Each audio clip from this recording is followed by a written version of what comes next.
Hello, hello, good morning. So এখন একটু বেরিয়েছি ব্রেকফাস্ট নিতে। আসলে আজকে সকালবেলা উঠেছি, উঠে এক্সারসাইজ করেছি, হাঁটতে গেছি, করে এখন খিদে পাচ্ছে। তো রোজ একঘেয়ে খেতে ইচ্ছে করছিল না। তো ভাবলাম একটা হচ্ছে ডোসা নিয়ে আসি। আমার ডোসা খেতে এমনিতে খুব ভালো লাগে। তো এখানে একটা ডোসার দোকান আছে। তো ঠিকঠাকই বানায়। খুব, খুব বিশাল কিছু নয়। স্ট্যান্ডার্ড ঠিকই আছে।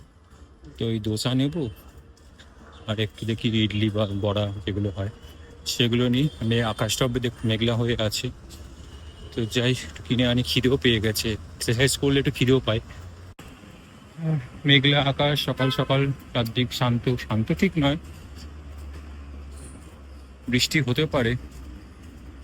আর রাস্তাঘাটে লোকজন এখন বাড়তে শুরু করেছে। আমাদের কমপ্লেক্স থেকে বেরোচ্ছি।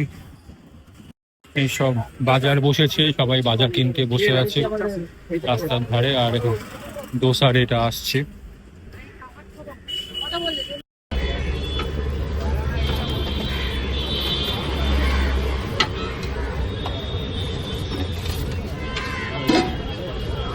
নিয়ে চলে এসেছি এই সাম্বার বড়া আর চাটনি। ধোসাও আছে, তো আগে এই বড়াটাকে খেয়ে নিই। গরম গরম একদম পুরো, সবই দোকান খুলেছি, পুরো গরম, হাত দেওয়া যাচ্ছে না। তো খেয়ে নিই, তারপরে ডোসাটা খাবার পরে।